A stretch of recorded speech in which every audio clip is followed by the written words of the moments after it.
الحمد للہ وحدہ والصلاة والسلام علی من لا نبی بعدہ قال رسول اللہ صلی اللہ علیہ وآلہ وسلم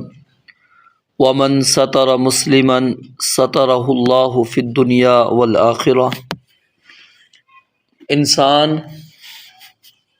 خیر و شر کا مرکب ہے۔ انسان کے اندر کچھ اچھائیاں بھی ہوتی ہیں اور کچھ خامیاں اور کوتاہیاں بھی ہوتی ہیں، لیکن انسانی فطرت یہ ہے کہ انسان اچھائی کی طرف توجہ نہیں کرتا، اس کی خامیوں کی طرف توجہ کرتا ہے کہ اس انسان کے اندر کیا کمزوریاں ہیں، کیا کوتاہیاں ہیں، کیا خامیاں ہیں۔ حالانکہ ہمیں ان کی اچھائیوں کی طرف جانا چاہیے کہ اس کے اندر خیر کا پہلو کتنا ہے، بھلائی کا پہلو کتنا ہے، کون کون سی اس کے اندر خوبیاں موجود ہیں، اچھائیاں اس کے اندر موجود ہیں۔ نبی مکرم علیہ الصلاۃ والسلام نے میاں بیوی کا تعلق بیان کرتے ہوئے، اور قرآن کریم نے بھی اس چیز کو واضح کیا ہے کہ جب ان کی آپس میں ناچاکی ہو، ناراضگی والا معاملہ ہو رہا ہو، تو پھر ان کو چاہیے کہ اس شر والے پہلو کو نہ دیکھیں، بلکہ دیکھیں کہ ان کے اندر کوئی خیر کا کام بھی موجود ہے یا نہیں ہے۔ اور ظاہر ہے کوئی بھی ایسا نہیں ہوگا کہ جس کے اندر خیر والا پہلو نہ ہو، وہ چاہے میاں ہو، چاہے بیوی ہو، شوہر ہے، کوئی بھی ہے۔ تو اب شوہر اگر بیوی سے ناراض ہے، وہ اس کو پسند نہیں کرتا، تو اس کے اندر سے اس اچھائی کو تلاش کرے، خوبی کو تلاش کرے کہ آخر اس کے اندر کیا خوبی ہے۔ اسی طرح اگر بیوی شوہر کو ناپسند کر رہی ہے، تو اس کو اس پہلو کو دیکھنا چاہیے کہ اس کے اندر اچھائی والے پہلو کون سے ہیں۔ اور یہی معاملہ ہمارا آپس کا بھی ہے معاشرے کے اندر، کہ ہم ایک دوسرے کی ٹوہ کے اندر لگے رہتے ہیں، اور ہمیں ایک دوسرے کے عیوب تلاش کرنے کی بہت زیادہ کوشش ہوتی ہے، اور ہم کوشش کرتے ہیں کہ اگر کسی کا کوئی عیب مل جائے، کوئی خامی مل جائے، کوتاہی مل جائے، تو اس کو ہم اچھالیں، اس کو پھیلائیں۔ اب حتیٰ کہ اگر آپ بس ویسے گزرتے گزرتے آپ کے کان میں تھوڑی سی بات پڑی، آپ نے اس کو ایک بڑی سی بات کر کے لوگوں کے سامنے پھیلا دینا ہے کہ جی ان کی آپس میں لڑائی ہو گئی، جھگڑا ہو گیا۔ آپ کسی کے گھر میں داخل ہوئے، کوئی اونچی آواز سے بات کر رہا تھا، معاملہ کیا تھا کوئی آپ کے علم میں نہیں، لیکن آپ نے مشہور یہ کر دیا کہ جی ان کی آپس کی لڑائیاں ہو گئیں، جھگڑے ہو گئے۔ تو یعنی ہم لوگوں کے معاملات کے اندر دخل اندازیاں کر رہے ہوتے ہیں، ان کے اندر عیب کو تلاش کر رہے ہوتے ہیں۔ رسول مکرم علیہ الصلاۃ والسلام نے فرمایا وَمَن سَتَرَ مُسْلِمًا سَتَرَهُ اللَّهُ فِي الدُّنْيَا وَالْآخِرَةِ، کہ جو شخص کسی مسلمان کے عیب کو جاننے کے بعد اس کے اندر کوئی عیب، کوئی نقص، کوئی کوتاہی، کمی اس کو نظر آتی ہے، وہ اس کے اوپر چھپاتا ہے، پردہ پوشی کرتا ہے، اس کو لوگوں کے سامنے ظاہر نہیں کرتا، سترہ اللہ فی الدنیا والآخرہ، تو اللہ رب العالمین اس کا صلہ اس انسان کو دنیا کے اندر بھی دیتے ہیں کہ اس کی کتنی ہی خامیاں ہوتی ہیں، کوتاہیاں ہوتی ہیں، اس کے گناہ ہوتے ہیں، نافرمانیاں ہوتی ہیں، معصیتیں ہوتی ہیں، اللہ رب العالمین اس کو دنیا میں بھی چھپا دیتا ہے، اور آخرت میں بھی اللہ رب العالمین چھپائیں گے۔ آخرت میں کس انداز میں؟ نبی مکرم علیہ الصلاۃ والسلام نے اس کی بھی وضاحت کی۔ فرمایا کہ ایک بندے کو اللہ رب العالمین اپنے قریب کریں گے، اور قریب کر کے اس بندے سے پوچھیں گے کیا بندے تو نے یہ کام کیا؟ وہ اعتراف کرتا جائے گا جی کیا، یہ کیا، یہ کیا۔ سارے گناہوں کا اللہ اعتراف کرتا آتے جائیں گے، وہ بندہ اعتراف کرتا چلا جائے گا، اور اتنی خاموشی کے ساتھ، یعنی اللہ رب العالمین اتنا قریب کر کے اس سے بات کریں گے کہ دوسرے کو پتہ بھی نہیں کہ کیا بات ہو رہی ہے۔ اور اللہ رب العالمین فرمائیں گے کہ بندے تو نے یہ گناہ کیے تھے، دنیا کے اندر کر آیا، تیرے ان گناہوں کے بارے میں کسی کو بھی علم نہیں تھا۔ آج پوری کائنات موجود ہے، پوری مخلوق موجود ہے، آج بھی میں تیرے عیب کے اوپر پردہ ڈال رہا ہوں، ان کو اسی طرح چھپا رہا ہوں، کسی کے سامنے کوئی ظاہر کرنے والا نہیں ہوں۔ جس طرح دنیا میں نے چھپایا، اسی طرح یہاں آخرت میں بھی تیرے گناہوں کو چھپا رہا ہوں۔ یہ لیکن کس کو صلہ ملے گا؟ جو بندہ دوسرے کے عیوب کو چھپاتا ہے۔ ہم تو یہی چاہتے ہیں نا کہ جی میرا تو کوئی عیب کسی کے سامنے ظاہر نہ کرے، میری کوتاہی کمزوری کسی کے سامنے ظاہر نہ کرے، لیکن کیا میں یہ چاہتا ہوں کہ میں کسی اور کی میں بھی ظاہر نہ کروں، میں بھی اس کے عیب کو چھپا لوں؟ ہاں، کچھ عیوب ایسے ہیں، یاد رکھیں، جس کا معاشرتی طور پر نقصان ہوتا ہے. یعنی ایک بندہ ہے وہ لوگوں کے ساتھ دھوکہ کرتا ہے، فراڈ کرتا ہے، وہ ہے ہی غلط، ہمیشہ اس نے لوگوں کے ساتھ، کئی لوگوں کے ساتھ معاملات کیا، وہ اس کے معاملات ہی غلط ہیں.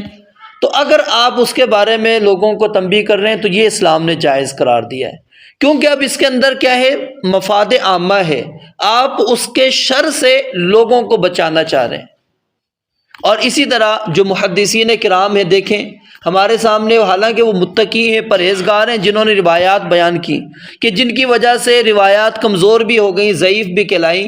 ان کے اندر تقویٰ کے اندر کوئی کمزوری نہیں، پرہیزگاری میں، نماز کے اندر، دیگر معاملات میں کوئی کمزوری نہیں، لیکن کیا ہے، حدیث رسول کے لیے جو انہوں نے اصول اور قوانین وضع کیے، بنائے، اس کے اوپر وہ جب پورا نہیں اترتا تھا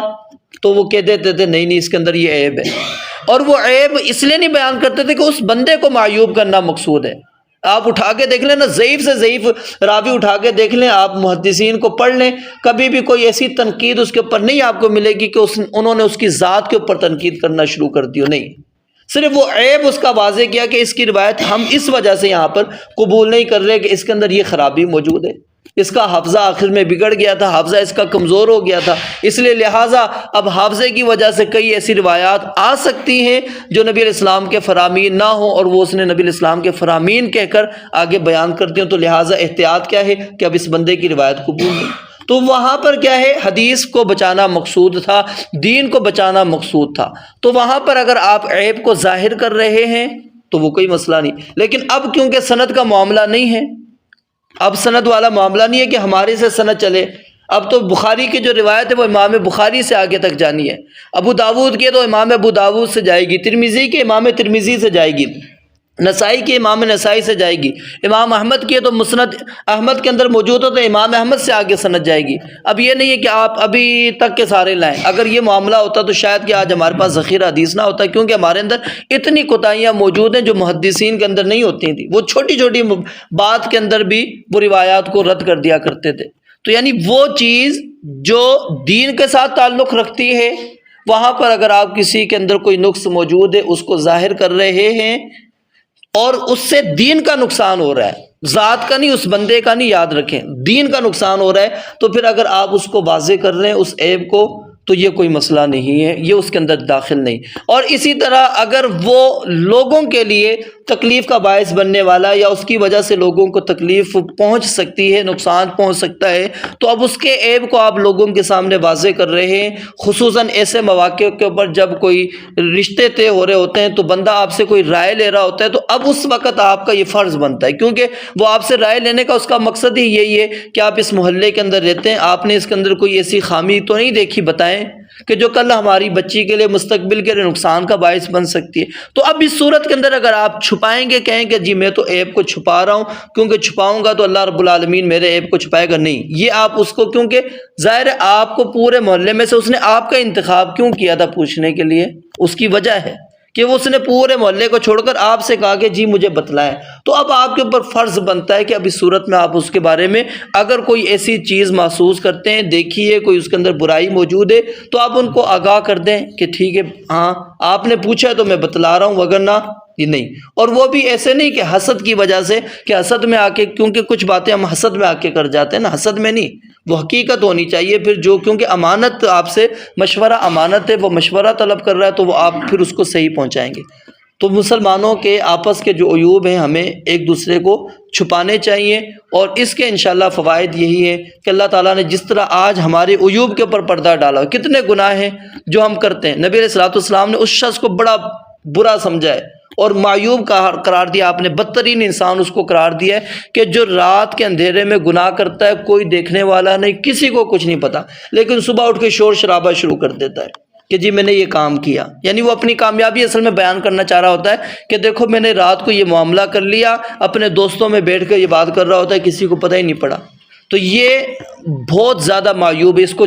کہتے ہیں علانیہ کرنا، یعنی گناہ ایک تو چھپا کے کیا اور اس کا آپ اعلان کر رہے ہیں لوگوں کے اندر. تو عیب کو اچھالنا بھی اسلام، یعنی برائی آپ نے کی، اس کو پسند نہیں کرتا کہ آپ اس کو لوگوں کے اندر پھیلاتے پھریں. اور کسی کے عیب کے اندر آپ دیکھتے ہیں اس کے اندر کوئی کمی کوتاہی موجود ہے تو آپ اس کو